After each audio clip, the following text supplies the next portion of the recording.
Hello, welcome to Firstpost's First Defence Summit, Future Forward. I'm Utsav Parekh and we have with us Dr. Sudhir Kamat. He's head of the DRDO Industry Academia, Raman Centre of Excellence, I believe. Yes. So, Indian Institute of Science. Indian Institute of Science. So, you've worked with the DRDO before. You've been working with them for years. Now, what is the future? We have spoken about robotics. We have spoken about artificial intelligence, machine learning. How does all of this actually make sense in the world of defense today? Yeah. This artificial intelligence is a new area, and I think we have also talked about quantum technology. This has got a lot of role to play in the future defense systems, and I think the things have been discussed in the other forum. The AI has a lot of role to play, and then a lot of controversies as such, because we are still not sure that with the data which is available, generally the defense data which is available is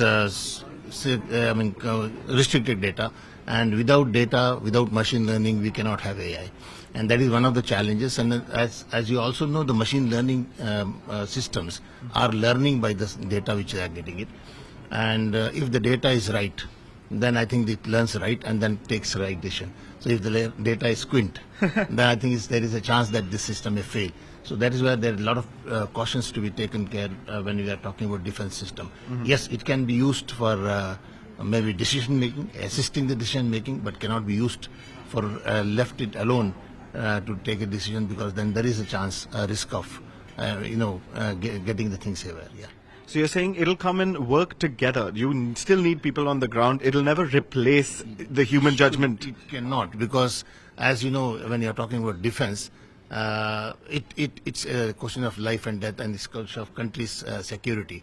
So it cannot be left to the autonomous system to take a decision for the country. Right. But that's again in defense. What about offense? Yeah, when you say offense, yes, it is same thing. But again, because when you leave a system for offense, basically it has to be driven by the data. And if the data fed by whatever it is seeing in the war field is coming from enemy, so data may be right or may not be. So it can be actually misguided, and it can even turn towards back to you. So basically AI isn't the magic bullet. There will be some application, but there'll still have to be good old-fashioned decision making by the top honchos. Yes. No, actually it is, if you rightly see that, I think this will aid the decision making faster, because the human mind works with some limitation. Like for example, if you are in the fighter aircraft, you have very few seconds left for the decision making by the pilot. But if it is aided by the electronic gadgets with the AI enabled system, then your decision making can be more accurate. But it cannot be left, as I am saying, it cannot be left to totally maybe self-guided system in the aircraft. It has to be taken, final decision has to be taken by the pilot. Otherwise, this can be really catastrophic. So that's one aspect of things, how, let's say, AI, how new technology will come into the system. What is the present situation? What are we working on today? AI still seems like warfare of the future. How is the defense sector getting modernized as we speak? Yeah, right now, okay, since you asked this question, I would like to give some background also, because DRDO as a whole, now it is trying to get into a new technology area, so that our future system should be AI enabled, and even the other technology for that matter. And keeping that in mind, I think, as you know, that DRDO scientists are of course working on the future systems, but we still have untapped potential in the academia. What I have seen is that there is a lot of talent in academia, but they do not know the real application which can happen in the defense. The reason for that is because a lot of information is restricted. It's not available in open domain. Similarly, the DRDO scientists are working in the defense application area, but again there is a gap in understanding what professors can do or the academia can support. And to combine that, DRDO has made a initiative a couple of years back, when the government of India in 2022 budget, I think they declared 25% of the R&D budget should be given to the academia and startups and MSMEs. Keeping that in mind, DRDO has started 15 Centre of Excellence all over India. We are one among them in 9 years of science. And again, for each Centre of Excellence, The domain area has been decided. So like in Institute of Science, we are having a domain vertical which is on quantum technology, on AI and robotics.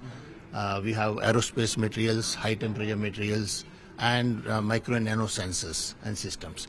So these are the verticals at which we can support the project, and it is on the directed research. It is not that blue sky research, but we are looking for the requirement of defense, trying to identify a professor not only in India of Science, but it can be anywhere in India, any academic institute. If they have expertise, we would like to tap it and make them work for a directed research.